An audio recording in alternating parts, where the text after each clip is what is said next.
Hello, welcome to Sky Sweaty Record Review, episode 141, the only first listen new music review show hosted by a French professor immediately after leaving the YMCA while his dog tries not to fall asleep. Now, your job is to watch me talk about music and not pay attention to my dog trying to fall asleep. It's just going to distract you the whole time.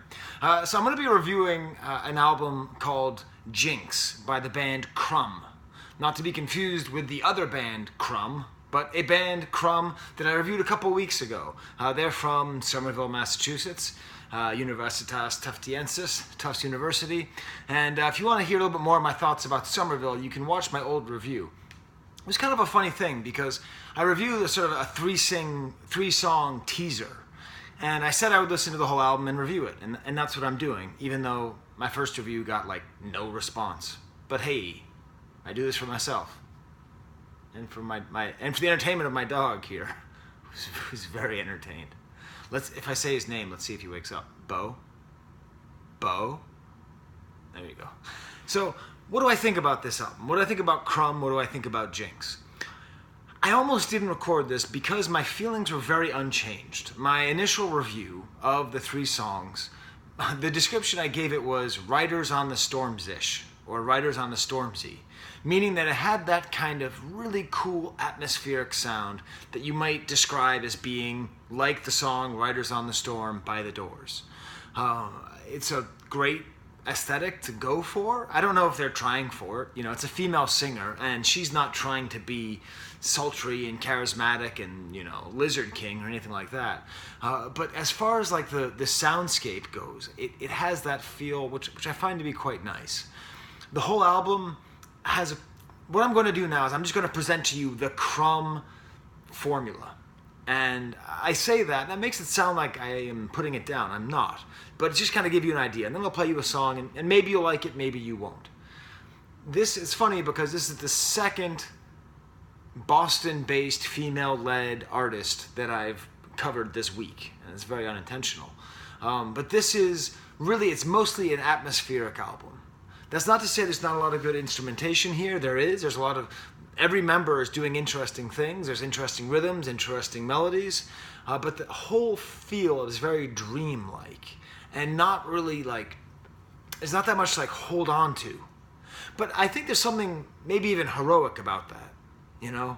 I mean, people are out there making music, and you know how to make music that people get stuck in their head, or it's commercially successful. This kind of feels like it's just trying to hit a certain atmosphere and a certain feeling and just stay in that groove. Just stay in that groove as long as they can. So the formula, I would say, is to have chords that aren't played as chords but are played as individual notes on a guitar, and then fairly strong bass, usually some kind of piano-related instrument, usually like a keyboard. Sometimes on like one song called Fall Down, it's kind of like an 80s keyboard. On other songs, it's more of just like a standard, you know, organ sound. And then mixed in with that, you have a drummer who's doing a lot of interesting things rhythmically, but it's not show-offy, which I like a lot. You know, I like it when drummers are doing interesting rhythms. They're doing things that aren't just straight 4/4, but they're not making a big show out of it. They're not Geddy Leeing it up. Wait, no, Geddy Lee's the bass player. Neil Peart is the drummer. They're not Neil Pearting all over the place. If I have any Rush fans, I just lost all my Rush fan subscribers. I'm sorry. And so, on top of all of it is the vocals. And when I say on top of it, I really mean like on top of it. Like she sings in this ethereal, dreamlike voice the whole way through.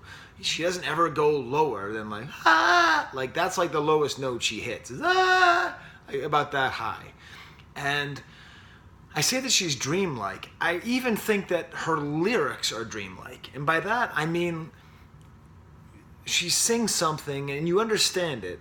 And you understand that it says something, but it's really hard to connect it to the next sentence and connect it to the next sentence until you have a sense of the whole meaning. Everything just sort of feels like the words float in and you register them, and then somehow they just escape like a dream where, all of a sudden somebody becomes somebody else. I don't know about my viewers. I don't know how seriously or how important my videos are to you. I imagine not super important. So maybe my dog will like slip into your subconscious. And tonight, as you dream, you will dream of this dog behind somebody. And like her lyrics are sort of like, and there was a dog on the couch and the video was on, It's not like it's psychedelic. It's not intentionally trying to be trippy. But I think it's intentionally not like, this song is about this, these lyrics are about this is what I'm saying. I could be wrong. It could be that if I listen to it a couple times, I'll hear all the lyrics and I'll put it all together. If I am wrong, and you are a fan of Crumb, please put that in the comments. Also, every time I say their name, I think of Slick Rick, Crumbs, which is not their fault. So we go back to this formula. The guitar that's, individual notes, strong bass, interesting rhythm, some kind of keyboard swirling sound, ethereal vocals, dreamlike lyrics. And then my favorite part is they always end with something interesting. There's an added element in the last fifth of their song. It's usually instrumental. Sometimes it's this. It's like basically instrumental with the singer singing the same words over and over again. But that's where the band lets itself breathe a little bit. That's where you get more of the interesting rhythms. Things kind of live. Like that's sort of your reward for paying attention. Because when music is this ethereal, dreamlike, it's easy to not pay attention, to have it feel like it's a soundtrack. But then at the end, it's like they let themselves kind of go and do something interesting. The song I'm going to play is actually not a typical song. It's called The Letter. It has the best example of what this drummer and what the rhythm is in this band when it gets really interesting. It's like just straight polyrhythms. Like all these things are going, and you can hear the vocalist and the way she sings and the way the band kind of works together. It'll be a short review today, but it's all right. Here we go. I'll skip forward. I can't wait for you if you don't like the words to say. So here comes the crazy drums. Well, not here. I always say it's going to come right here, but what do you want? I've only listened to the song once. Okay.